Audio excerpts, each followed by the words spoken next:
Hello साथियों, स्वागत है आपका हमारे इस चैनल पर। इस चैनल पर हम आपके लिए समय समय पर करंट अफेयर से संबंधित महत्वपूर्ण प्रश्नों की श्रृंखला लाते रहते हैं। महत्वपूर्ण प्रश्नों की श्रृंखला की कड़ी में आज आपके लिए लेकर आए हैं अति महत्वपूर्ण प्रश्न, और हम ये आशा करते हैं आपकी आगामी वनडे परीक्षा में हमारी इन श्रृंखलाओं से बहुत से प्रश्न मिलेंगे। साथियों, आपका अधिक समय खराब नहीं करते हैं, चलते हैं अपने प्रश्नों पर। आज आपका पहला प्रश्न इस प्रकार है। हाल ही में वर्ष 2023 का इमिग्रेंट अचीवमेंट पुरस्कार किसे प्राप्त हुआ है? जी हाँ साथियों, नीली वेंदापुरी। नीली वेंदापुरी जी को वर्ष 2023 का इमिग्रेंट अचीवमेंट पुरस्कार मिला है। श्रृंखला का अगला प्रश्न है, किस देश ने कहा है कि वह 24 मई को क्वाड इन पर्सन मीटिंग की मेजबानी करेगा? जी हाँ साथियों, ऑस्ट्रेलिया। ऑस्ट्रेलिया ने कहा है कि वह 24 मई को क्वाड इन पर्सन मीटिंग की मेजबानी करेगा। श्रृंखला का अगला प्रश्न है, भारत के G20 प्रेसिडेंसी के तहत Y20 प्री समिट शुरू होगा। यह भारत के किस स्थान पर आयोजित होने वाला है? जी हाँ साथियों, लद्दाख। लद्दाख में G20 प्रेसिडेंट के तहत Y20 प्री समिट शुरू होगा। श्रृंखला का अगला प्रश्न है, हाल ही में T20 क्रिकेट में 200 विकेट की उपलब्धि हासिल करने वाले सबसे कम उम्र के खिलाड़ी कौन बने हैं? जी हाँ साथियों, शाहिन अफरीदी। शाहिन अफरीदी ने T20 क्रिकेट में 200 विकेट की उपलब्धि हासिल करने वाले सबसे कम उम्र के खिलाड़ी बन चुके हैं।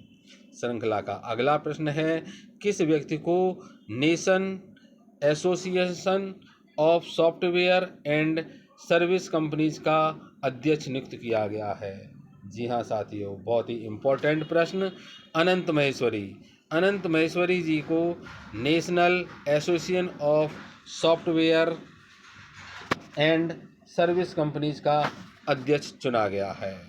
श्रृंखला का अगला प्रश्न है, भारत के किस व्यक्ति ने संघाई सहयोग संगठन रक्षा मंत्रियों की बैठक की अध्यक्षता की? जी हाँ साथियों, संघाई सहयोग संगठन रक्षा मंत्रियों की हमारे राजनाथ सिंह जी ने संघाई सहयोग संगठन रक्षा मंत्रियों की बैठक की अध्यक्षता की है।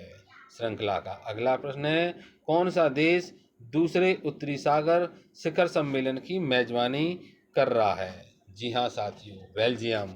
बेल्जियम दूसरे उत्तरी सागर शिखर सम्मेलन की मेजबानी कर रहा है। अगला प्रश्न है, अप्रैल 2023 में किस कंपनी को नवरत्न का दर्जा मिला है? जी हाँ साथियों, रेल विकास निगम लिमिटेड। रेल विकास निगम लिमिटेड को अप्रैल 2023 में नवरत्न का दर्जा दिया गया है। श्रृंखला का अगला प्रश्न है, प्रधानमंत्री माननीय नरेंद्र मोदी जी द्वारा कितने FM ट्रांसमीटर का उद्घाटन किया गया है? जी हाँ साथियों, 91 FM ट्रांसमीटर का उद्घाटन हमारे देश के प्रधानमंत्री माननीय नरेंद्र मोदी जी द्वारा किया गया है। श्रृंखला का अगला प्रश्न है, वर्ष 2024 से 2027 तक जिनेवा में अंतर्राष्ट्रीय श्रम संगठन के बाहरी लेखा परीक्षक के रूप में किसे चुना गया है? साथियों, यह प्रश्न आप लोगों के लिए बहुत ही अधिक महत्वपूर्ण है।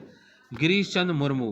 गिरीश चंद्र मुर्मू को 2024 से 2027 तक जिनेवा में अंतर्राष्ट्रीय श्रम संगठन के बाहरी लेखा परीक्षक के रूप में चुना गया है।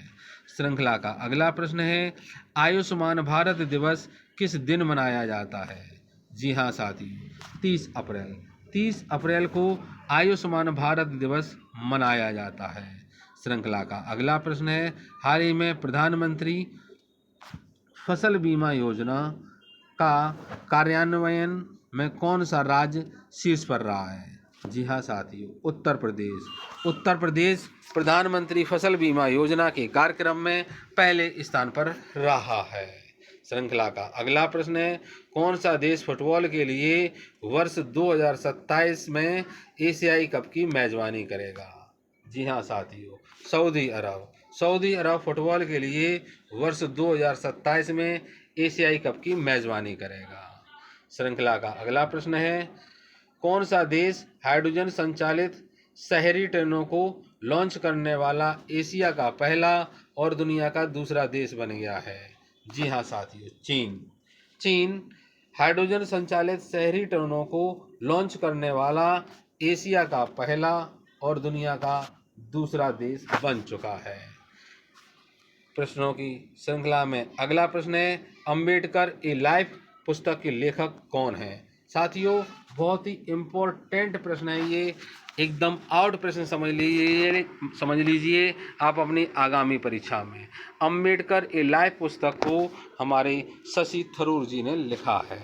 श्रृंखला का अगला प्रश्न है, राष्ट्रपति द्रौपदी मुर्मू ने भारत के किस शहर में 7वें अंतर्राष्ट्रीय धर्म सम्मेलन का उद्घाटन किया है?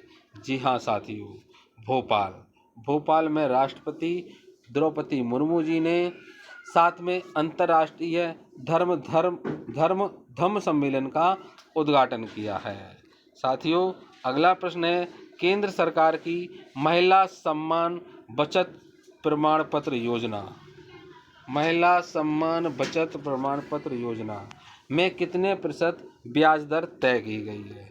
जी हाँ साथियों, 7.5%, यानी कि 7.5% ब्याज दर महिला सम्मान बचत प्रमाण पत्र योजना में तय की गई है। श्रृंखला का अगला प्रश्न है, T20 अंतर्राष्ट्रीय क्रिकेट में एम्पायरिंग करने वाली पहली महिला एम्पायर कौन है? साथियों, यह प्रश्न भी अति महत्वपूर्ण है। किम कॉटन T20 अंतर्राष्ट्रीय क्रिकेट में एम्पायरिंग करने वाली पहली महिला एम्पायर बन चुकी हैं।